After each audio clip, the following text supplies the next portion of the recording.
Hello folks, I'm Michael with BC Shaver and Hobbies, and this is the Traxxas Rustler 4x4 VXL and the Arrma Vorteks 3S BLX.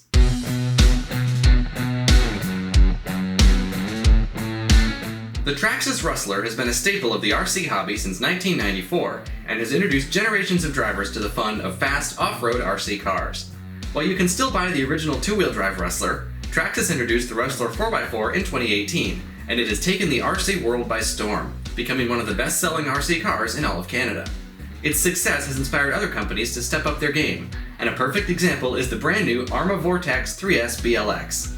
Arrma has made quite a name for itself in the past few years and is now one of Traxxas' biggest competitors.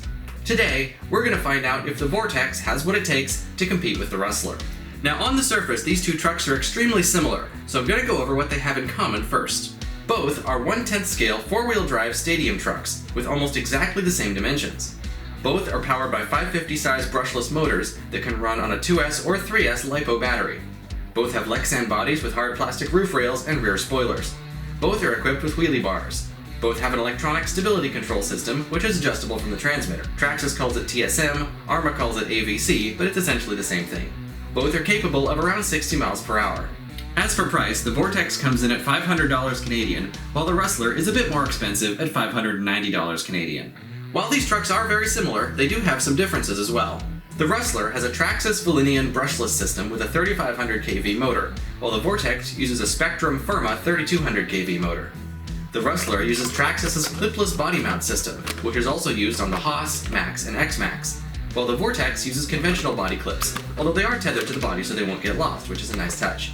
One thing I do prefer about the Rustler is the wheel hubs, which use a standard 12mm hex, so you can put lots of different aftermarket wheels on it.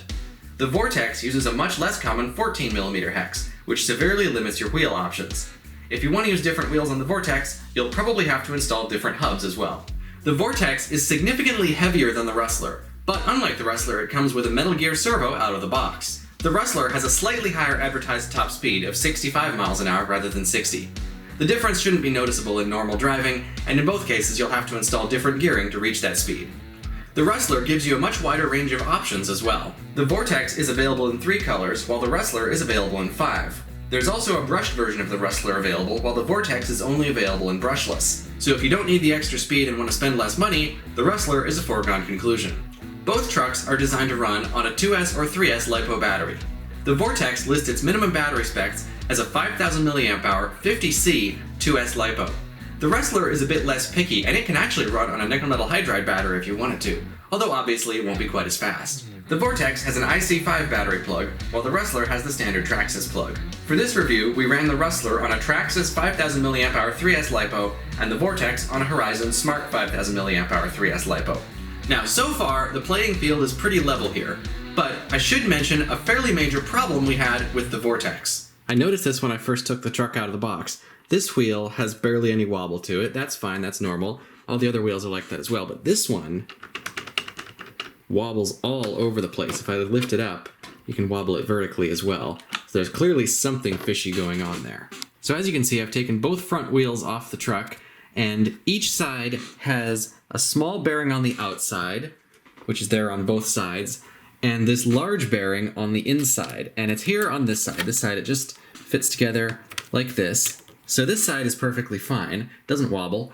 This side, that large bearing, is completely missing. It simply isn't there. I guess they forgot to install it at the factory, but as a result, when you put it together, the wheel wobbles around a great deal. I'm really glad I didn't try to drive it like this, or that might have caused a serious problem. Unfortunately, this isn't the only time that we've seen a manufacturing error like this on a Horizon hobby product.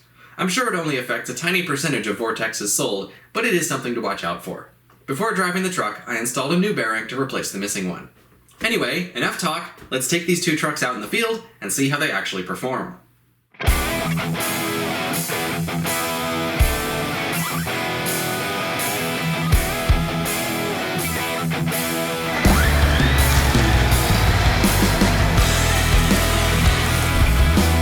We first tested the vehicles in a large gravel field. As you'd expect, performance is very similar between the two. The Vorteks doesn't seem to have quite as much punch off the line, but it delivers more torque overall. The Vorteks also seems slightly less likely to flip, probably because it's heavier. On the downside, also because of all that extra weight, it uses up the battery noticeably faster. We got about a half hour out of a 5000 mAh battery, and the Rustler kept going for quite a while after the Vorteks died. The motor and ESC on the Vorteks did stay cooler thanks to the fans, but those are easy enough to add to the Rustler, so that shouldn't be a deal breaker. Handling-wise, apart from the weight, the Vorteks seems to have a slightly faster servo, but that's also something that could easily be upgraded on the Rustler.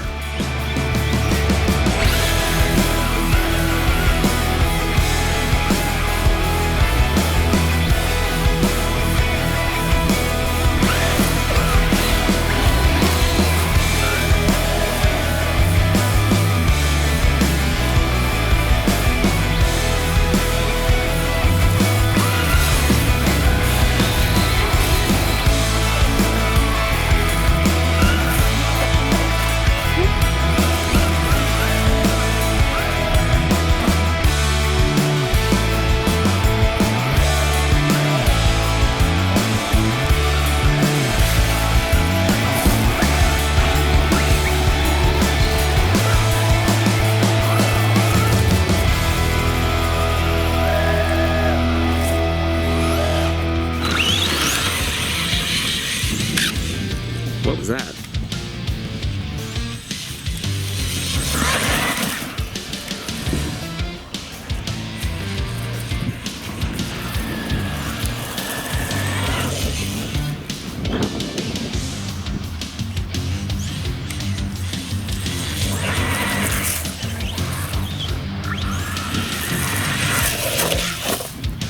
Yep.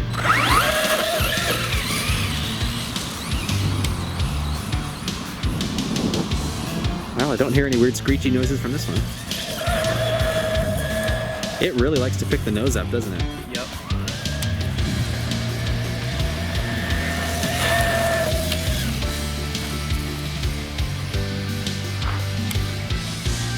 This is why I like to turn.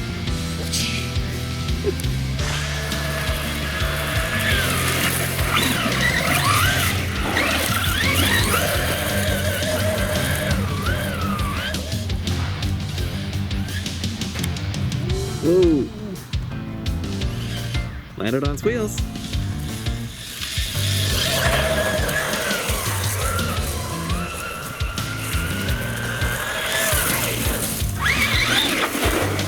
Nice. Next, we took them to a BMX track.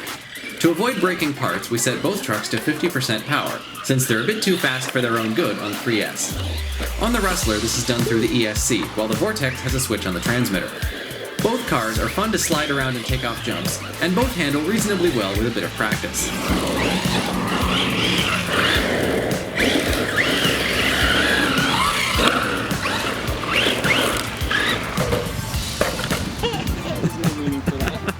That's a nice way to turn it over so you can work on it. Yeah. You warm up laps?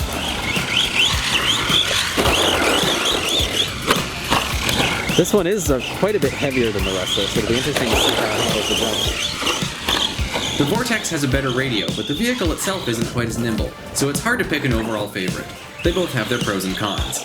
They both stood up to a lot of jumps and bashing around without breaking any parts, and we had a blast putting them through their paces.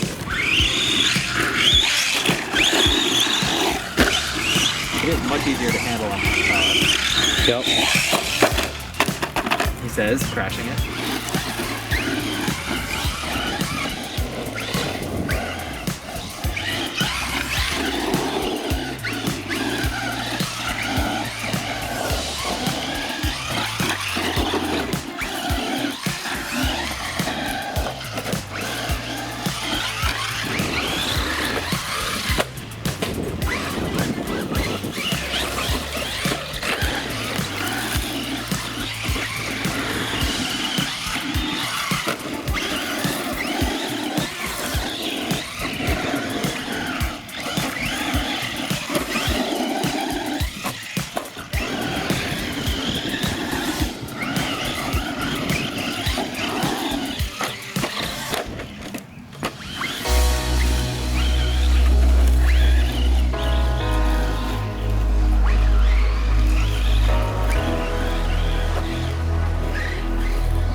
Overall, we had a fantastic time with both of these trucks.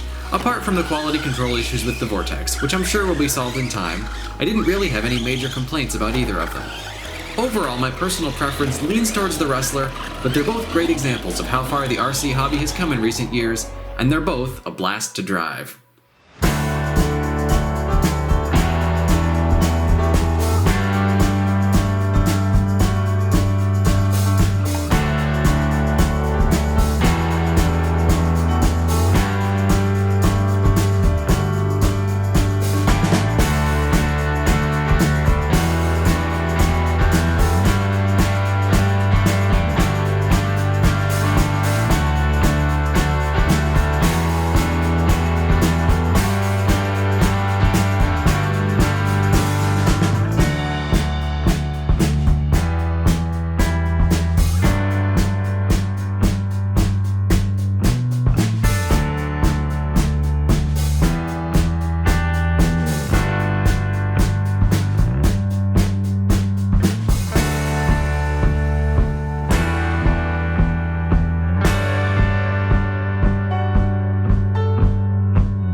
Well, that about wraps up our review of the Traxxas Rustler 4x4 VXL and the Arrma Vorteks 3S BLX.